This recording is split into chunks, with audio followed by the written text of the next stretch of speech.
Kumusta po kayo? Bago po ang lahat, first things first.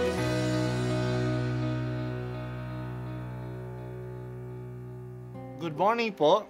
Sinisimulan po natin ngayon ang first things first. At dito po, tinatalakay natin sa unang bahagi ng umaga natin ay ang first readings na binabasa po sa banal na misa. Ito pong tinatalakay natin kasi madalas po kasi marami na tayong alam tungkol sa gospel readings. Pero konti po ang nagsasalita sa first readings. Pero ang first readings, bahagi din po yan ng Biblia, ng banal na kasulatan. Kaya susubaybayan po natin ang mga first readings, basahin po natin at kuminsan kailangan ng basahin ng 2 o 3 beses bago maintindihan kasi hindi po tayo familiar sa mga istorya at sa mga kaisipan na tinatalakay dito. Unang pagbasa. Ang pagbasa mula sa aklat ni Propeta Oseas. Ang Israel ay tulad ng punong ubas na mayabong at hitik ang bunga. Habang dumarami ang kanyang bunga, dumarami naman ang itinatayo niyang dambana. Habang umuunlad ang kanyang lupain, ay lalo nilang pinagpapala ang mga haliging sinasamba nila. Marumi ang kanilang puso, ngayon dapat nilang pagdusahan ang kanilang kasamaan. Wawasakin ng Panginoon ang kanilang mga dambana at sisirain ang mga haliging sinasamba nila. Di magtatagal at sasabihin nila, wala kaming hari sapagkat hindi kami natatakot sa Panginoon. At ano ang magagawa para sa amin ng isang hari? Ang hari ng Samaria ay mawawalang parang bula. Wawasakin ang dambana sa burol ng Aven na naging dahilan ng pagkakasala ng Israel. Tutubuan ng mga tinik at dawagan ang kanilang mga dambana. Sasabihin nila sa kabundukan, takpan ninyo kami, at sa kaburulan, tabunan ninyo kami.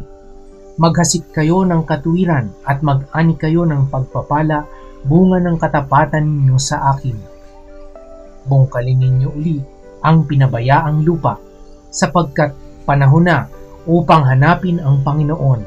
Lalapit siya sa inyo at pauulanan kayo ng biyaya.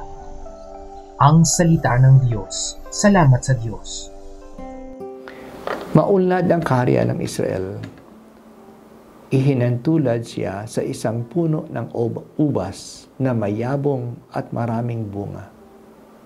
Ngunit mas umuunlad ang kaharian nila. Mas maraming mga altar na ginagawa nila sa mga Diyos-Diyosa nila.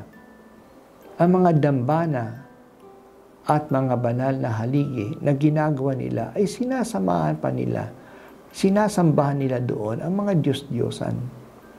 Ang mga ito ay puputulin at wawasakin ni Yahweh. Sa araw na yon, tatakbo sila sa mga kabundukan at doon magtatago. Akala nila makakatago sila sa parusa ng Diyos. Ang kanilang mga dambana ay mapapabayaan at tutubuan ng mga dawag at mga tinik. Kung ayaw nila na mangyari iyon, dapat sila maghasik ng katwiran at hanapin ang tunay na Diyos. Kung gagawin nila iyon, lalapit uli ang Diyos sa kanila at pauulanan sila ng biyaya. Naghahanap tayo ng kaunlaran, pero madalas na mangyari, hanggang ngayon, ang material na kaunlaran ay naglalayo sa atin sa Diyos. Dahil sa maayos na ang buhay, nakakalimutan na natin ang Diyos. Hindi lang nakakalimutan, hindi na tayo naniniwala sa Kanya. Mas naniniwala na tayo sa ating sariling kakayahan, sa ating technology, sa ating science. Nakikita natin ito ngayon sa mga materially maunlad na bansa. Nawala na ang kanilang pananampalataya. Naging secular na sila. Ibig sabihin, makamundo na lang ang kanilang pananaw at hangarin. Hindi na napapahalagahan ang espiritual na bagay.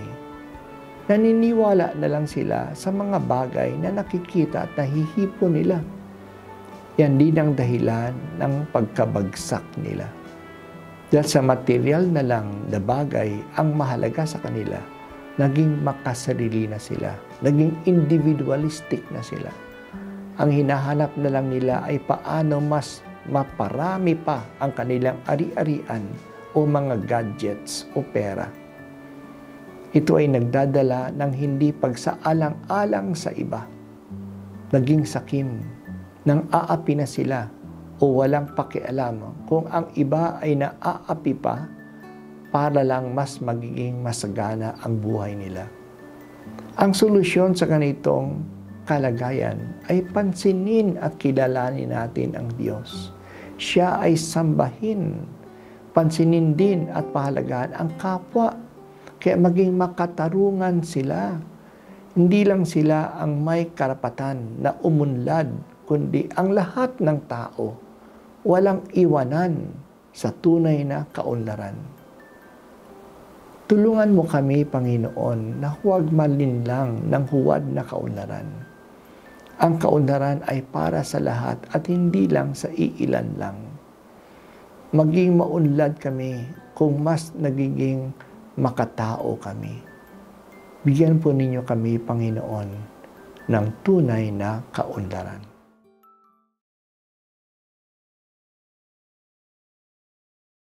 At ako po ay si Bishop Broderick Pabilio dito sa First Things First.